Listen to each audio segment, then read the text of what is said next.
selected to improve council services, ladies and gentlemen. The homes that people live in, the quality of life for our residents. The UK currently gave me a clear mandate to deliver positive change. Unlike the previous administration, we will not abandon sound governance or strategic planning. Indeed, we will embrace it. Neither will we fail to achieve efficiency year after year or divert millions of pounds away from the frontline services that the council deserves while the people of this borough suffer. This budget represents hope in difficult times. It once again puts the needs of the people first and begins to return the council to the path of sound financial governance. We will reverse, yes, we will reverse the previous administration's track record of failure and poor financial oversight. We are different, ladies and gentlemen. Already my administration has delivered robust policies that demonstrate that austerity and cuts are a political choice, not an economic necessity. This is a budget of investment, of hope and growth. It is a budget that will raise the standard of living for our residents, that will put money in their pocket, that will provide their children the best education, and that will reignite a sense of prosperity across the borough. Above all, it is a carefully considered and fiscally responsible budget that retains a healthy reserve and frees up excess funds to help the people. I would like to set out some of the existing exciting services our residents can look forward to. £11.5 million per year investing in new service, undoing the cuts and neglect of the past 20 years. £5.7 million per year invested to extend preschool meals to all primary and secondary school pupils. £1.1 million per year on the reintroduction of the Mayor's Education Maintenance Allowance and University bursary schemes. £5 million per year invested in community safety, ensuring that our streets, estates and communities are safe. A commitment to build 1,000 affordable homes per year, a total of 4,000 this term. £8 million on green and clean initiatives. £2.4 million per year to provide free home care. Nearly £500,000 to reopen the One Idea Store, One Market Idea Store.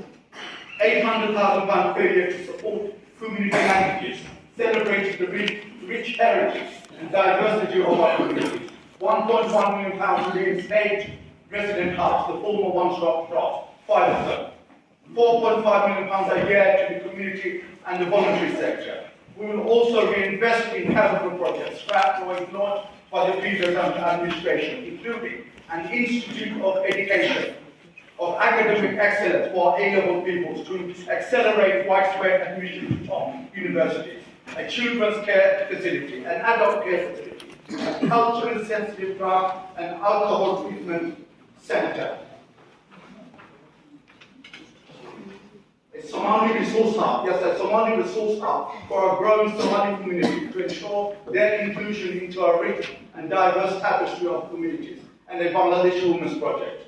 These projects will see our borough become more connected, educated and empowered over the coming years. Our residents can look forward to investment, rejuvenation, regeneration and a legacy of hope. This is also a fiscally responsible budget. It's a budget that is front-loading investment, that is investing to save and that the council finances in long term. It is a fully costed budget that has been prudently designed to deliver investments and services in growth, whilst preparing the ground for the delivery of targeted efficiencies. Already Said, my lead member, and council officers have begun a process of base budgeting, identifying saving potential, without preparing the ground, whilst preparing the ground for the delivery of targeted efficiencies. We will show that the people of towns can receive the best services, while the council finances and accounts improve following 7 years of effect. We will demonstrate that there is an alternative to cuts, and that our residents deserve a better future. On responsibility, I can preempt the empty criticisms of the opposition. We will talk at the use of any reserves to provide support and investment. Allow me to remind them of their record when they were in control of this council. The financial management of the previous administration has been shambolic from the outset. A well-run finance department quickly sent it into ever-ridden chaos under the previous mayor. Corporate checks and balances, controlling and limiting staff recruitment were removed. resulting in the failure to manage consultancy costs and agency spend. Was this fiscal responsibility? No. Last year, agency staff and consultancy costs comprised £30 million out of a total gross staffing cost of £230 million, a staggering 13%. A 3-year budget cycle was abandoned and replaced with an annual budget program making it harder to deliver longer-term strategic objectives or plan savings and efficiency. Was this fiscally responsible? No. Money was lent to other councils while the services provided to the people of Flanders were cut.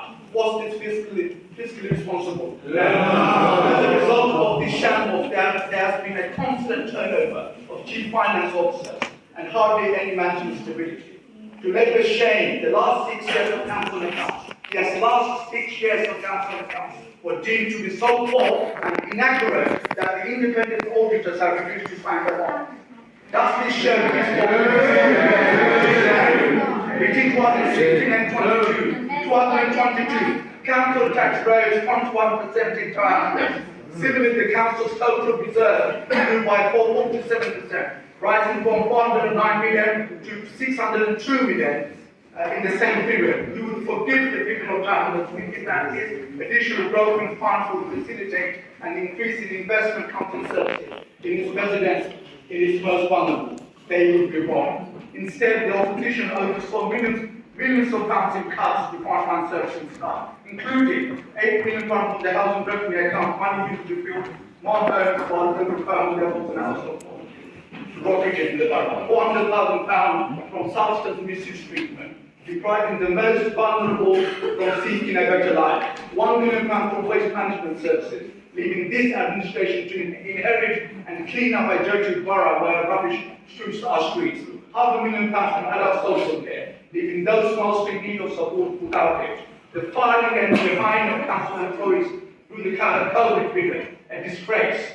This is at least part of exhausting, but demonstrates the carelessness of the economic and political choice of the opposition, all while the average household income of the period dropped by 8%. That is why our administration is investing in frontline services.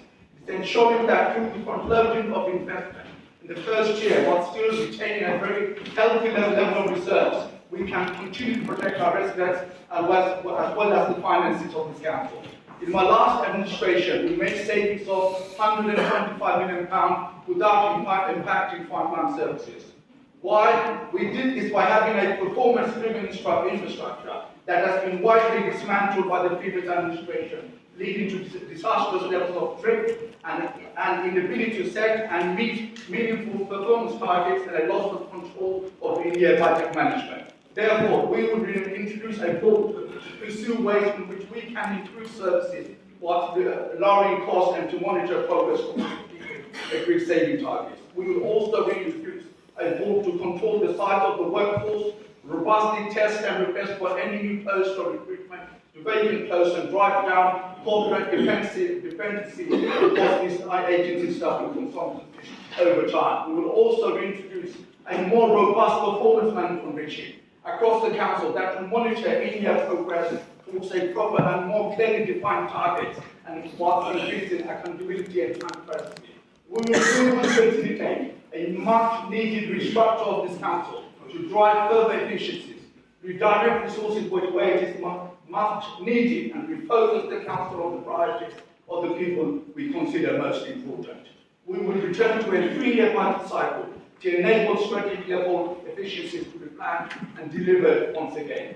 Ladies and gentlemen, by establishing financial and managerial rigor and pursuing the actions outlined above, among others, I am confident that this council, under the stewardship of Mr. Stephen Horsley, the interim chief executive, will find the necessary savings to balance the board. I therefore commend, and I'm really proud to commend this budget to this chamber and to the people of the borough. Thank you.